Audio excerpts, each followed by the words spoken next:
કુંભમાં નાસભાગ થતાં કોઈએ રાજીનામું આપ્યું હતું. ભાજપના આરોપો પર કર્ણાટક સીએમના વળતા પ્રહાર. કર્ણાટકના મુખ્યમંત્રી સિદ્ધારમૈયાએ કહ્યું કે ચિન્નસ્વામી સ્ટેડિયમની બહાર થયેલી નાસભાગ એક દુઃખદ અને દુર્ભાગ્યપૂર્ણ ઘટના હતી જે ન થવી જોઈતી હતી. તેમણે સ્પષ્ટતા કરી કે તેમનો આ ઘટના સાથે કોઈ સંબંધ નથી. મુખ્યમંત્રીએ કહ્યું, આ ઘટના ન થવી જોઈતી હતી.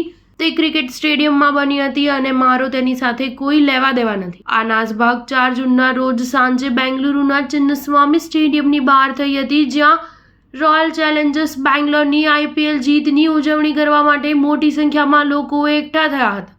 આ દરમિયાન અરાજકતાને કારણે 11 લોકોએ જીવ ગુમાવ્યા હતા. વિપક્ષે આ ઘટના પર મુખ્યમંત્રી અને નાયબ મુખ્યમંત્રીના રાજીનામાની માંગ કરી છે. આ અંગે પ્રતિક્રિયા આપતા સિદ્ધારમૈયાએ કહ્યું, આ ખૂબ જ દુર્ભાગ્યપૂર્ણ ઘટના છે. મેં મુખ્યમંત્રી પદ સંભાળ્યું ત્યારથી આવી ઘટના પહેલા ક્યારેય બની નથી. શરૂઆતમાં એવું લાગે છે કે અધિકારીઓની ભૂલને કારણે આવું થયું છે, તેથી અમે કાર્યવાહી કરી છે. અકસ્માતથી બધા દુઃખી છે. તેમણે વિપક્ષના આરોપો પર વળતો પ્રહાર કરતા કહ્યું, મારી શું ભૂલ છે? ભાજપાને રાજકીય રંગ આપી રહ્યા છે. તેમણે મારા પર ખોટા આરોપ લગાવ્યા છે. કુમારસ્વામીએ આરોપ લગાવ્યો કે મેં પોલીસને ધમકી આપી હતી.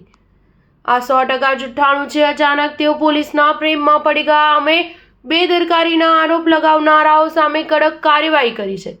ભાજપ અને JDSએ ન્યાયિક તપાસની માંગ કરી હતી. અમે તપાસ પંચની રચના કરી છે. તો પછી સરકારે શું ભૂલ કરી? મુખ્યમંત્રીએ એમ પણ કહ્યું, જ્યારે સરકારે કોઈ ભૂલ કરી નથી ત્યારે આપણે શા માટે શરમ અનુભવવી જોઈએ?